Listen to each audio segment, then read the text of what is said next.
Hello, and welcome to Digital Marketing Musings. Each episode, we choose a different expert to discuss the latest and greatest in digital marketing.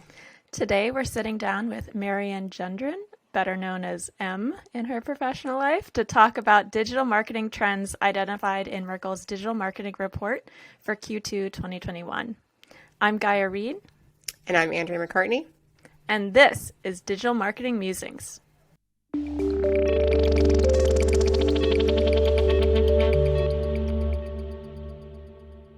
Thanks so much for tuning in to Digital Marketing Musings. Today, we're joined again by our friend M, who's going to give us some insight into trends for the 2021 Q2 Digital Marketing Report. M's a senior manager within Merkle's search practice. She has been in performance marketing for 5 years and has managed search programs across engines and e-retailers within CPG, financial services, and consumer electronic verticals.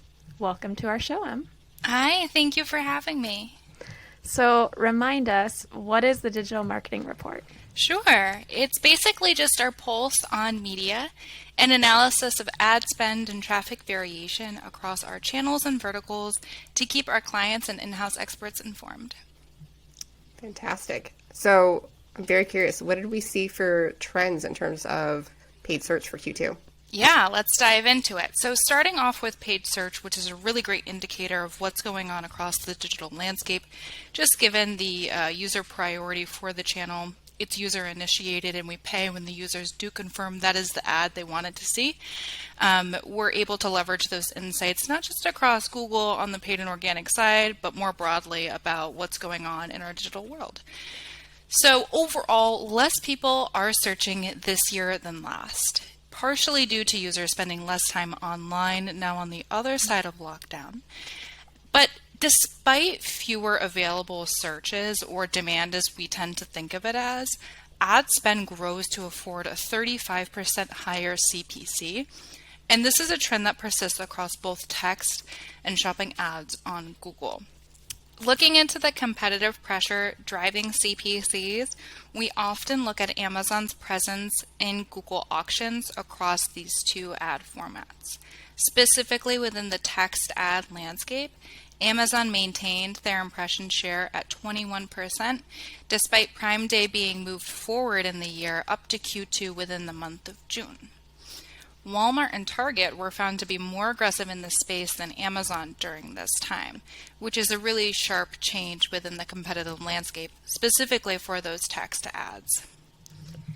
In terms of shopping ads, the other paid format we monitor on Google, Amazon's coverage increased moving out of Q1 and through the second quarter, peaking at the close 1 week after Prime Day at 62%. Zooming out for a moment just to really unpack what all of this means, less people are spending less time searching on Google, and advertisers looking to capitalize on that diminishing demand are getting more competitive with one another, kind of bid warring against each other to capture on the intent that does exist.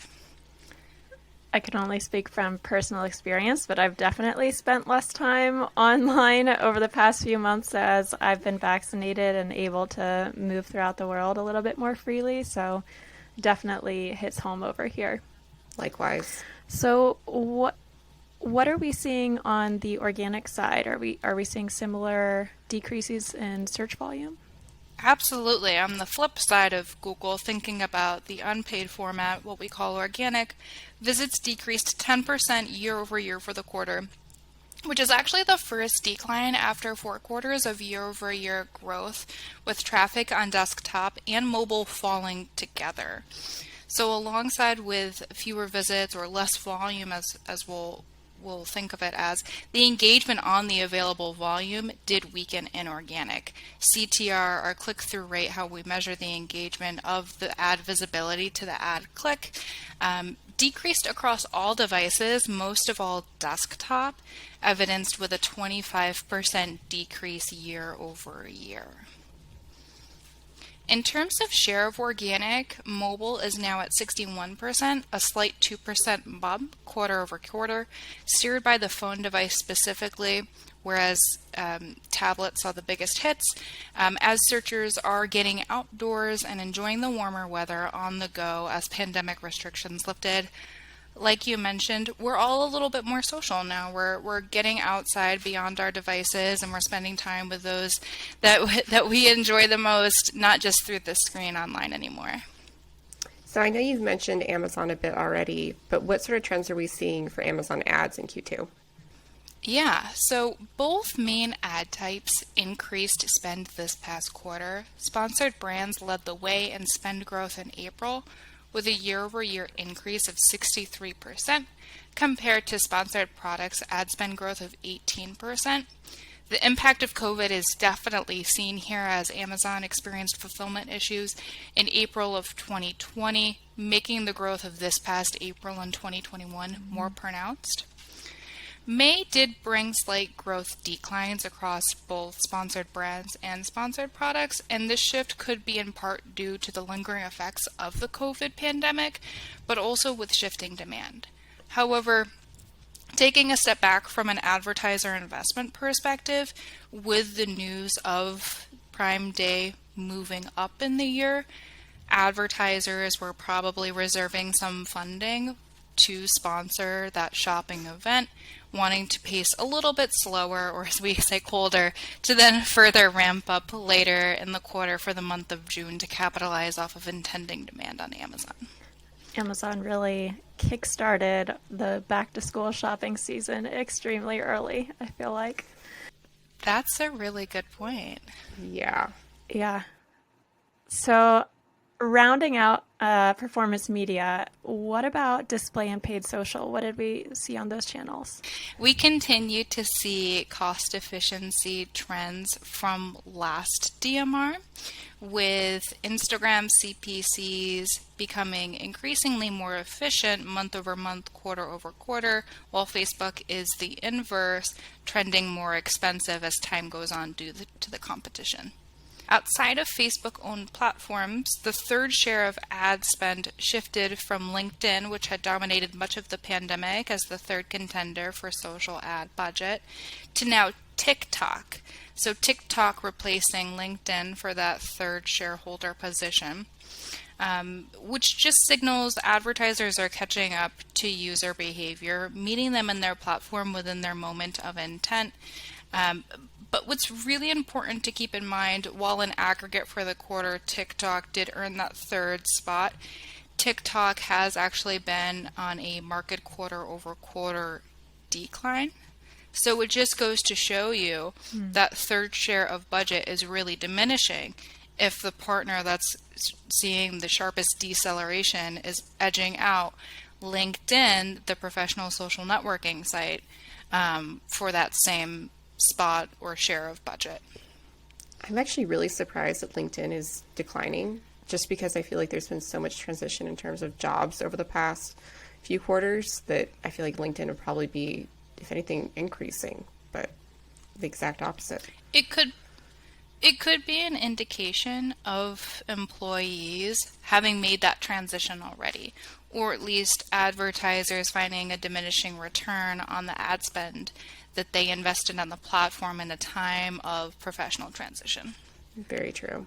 I definitely have seen on LinkedIn tons of posts from companies looking for leads for TikTok or TikTok content creators. So I expect that as a lot of the staffing across different advertisers builds out for supporting that as part of their paid social channel, and probably as their capabilities for ad targeting on TikTok improve over time, I'd expect it would definitely ramp up in investment, because the one exception for me in terms of where I've been spending my time on the internet has definitely been on TikTok, or at least TikTok like clips that are ported over to Instagram or Facebook. So yeah, I think a lot of us are expecting that to continue.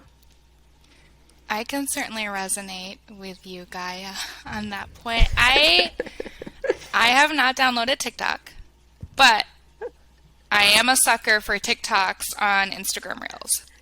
That's where they get me. Having said that, with the return of school, right? Not even just remote learning in the academic calendar, but with students returning in person to school, and certainly more of the workforce getting back to their office or their place of work, I'm wondering how TikTok will net out.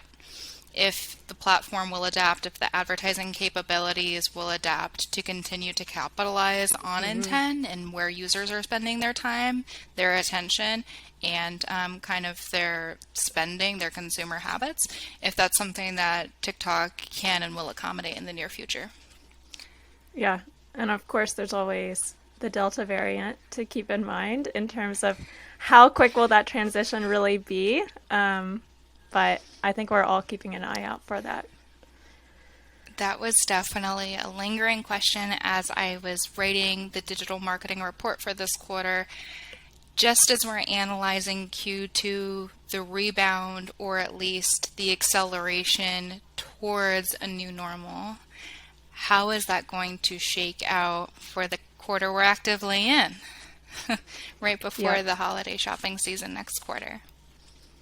Yeah, and I keep seeing news articles like, for example, New York put in place policies that you have to like show vaccination to be able to get into like gyms and restaurants. Yeah, just like I think France did as well. So I feel like that's probably the route that a lot of places will take versus if they were to otherwise go into lockdown, if they're an area that would have chosen that other option. I feel like they might be leaning into this new option, which we didn't have this time last year. Yeah. I'm still seeing some places that are requiring masks to be worn, like individual businesses. So the combination of vaccinations plus masks, I'm hoping that's the way we go, while not being completely locked down again. It'll be really interesting to see how consumers respond to state and city policy, to local business mandate, where the chips fall on the shopper side. If users are willing to go out and to comply with whatever restrictions or safety measures are being put in place, or if it's something that they would just say, I can still shop and spend my money at home behind the screen and still have my needs met. It'll be really interesting to see kind of the nation settle out with how they're spending their time and money outside brick and mortar versus online. Yep. I feel like there's also some trends that are going to stay. Like I've heard a lot of friends are like, yeah, I'm going to use Instacart all day long. I don't need to be going to the grocery store anymore, pandemic or no. I just want my groceries there when I'm ready and that sort of thing, which actually brings us to our next question. Are there any specific trends by industry that you noticed in the report?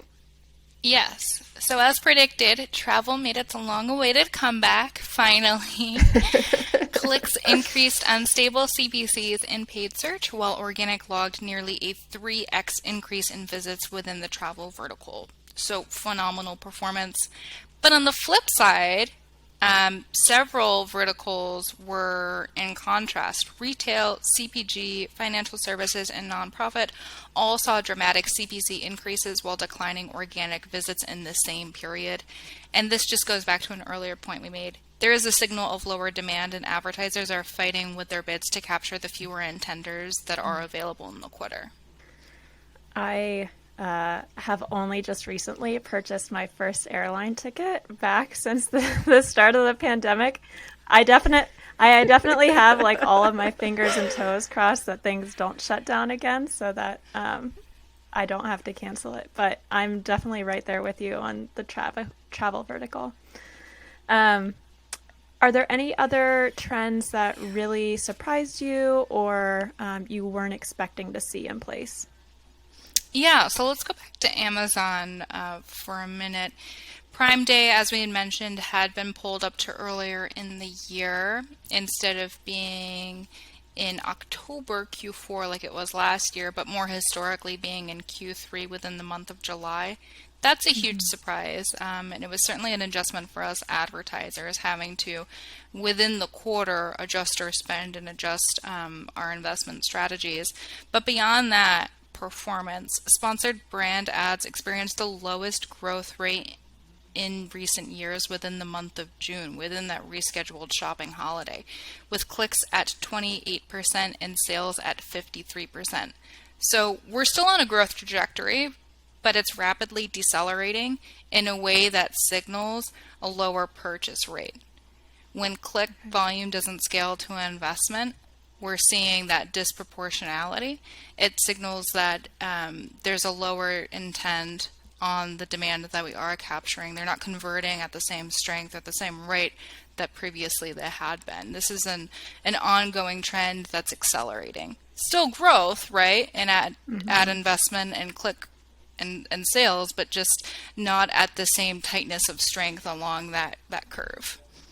I have a prediction around Prime Day, and I think that because it was so early this year, Amazon is going to surprise us and start having it twice a year and have one closer. Ooh. And start having a second event closer to the holiday season, and they just haven't really released that. That's spicy. Spicy prediction over here. You're onto something, Gaia.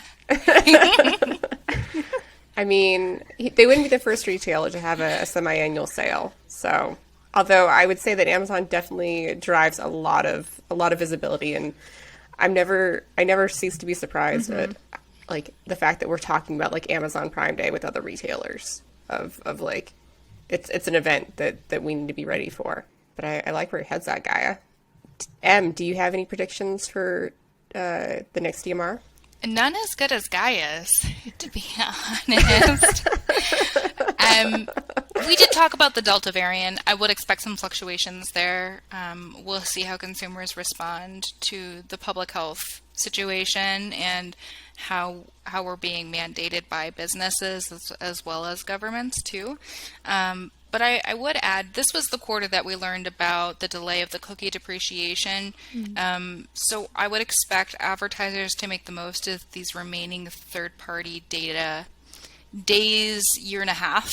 It's going to net out to be, I think, at the full timeline if that is left unrescheduled for now until that goalpost. But ramping up on prospecting tactics, which we have been kind of expecting and questioning to change the most within the cookie depreciation, I would expect advertisers to maximize that now while they can, scooping up that first-party data on those conversions along the way.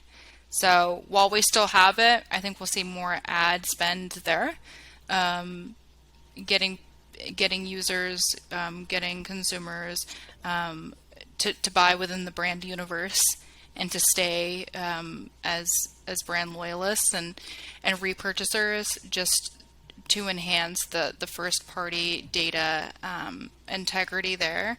And we can expect more of those shifts for the cookie depreciation in late next year and early 2022. Cool. And that's it for this episode of Digital Marketing Musings. Huge thanks to our guest, Em, for joining us today. Definitely looking forward to having her back again soon. Thank you. Stay in touch and let us know what you want to hear about next by emailing us at digitalmarketingmusings@merklelink.com. Also, if you have not already, please hit that subscribe button and leave us a review. It helps others find us, and please be sure to tell your friends about the show. Until next time, I'm Andrea McCartney. And I'm Gaia Reed. Bye.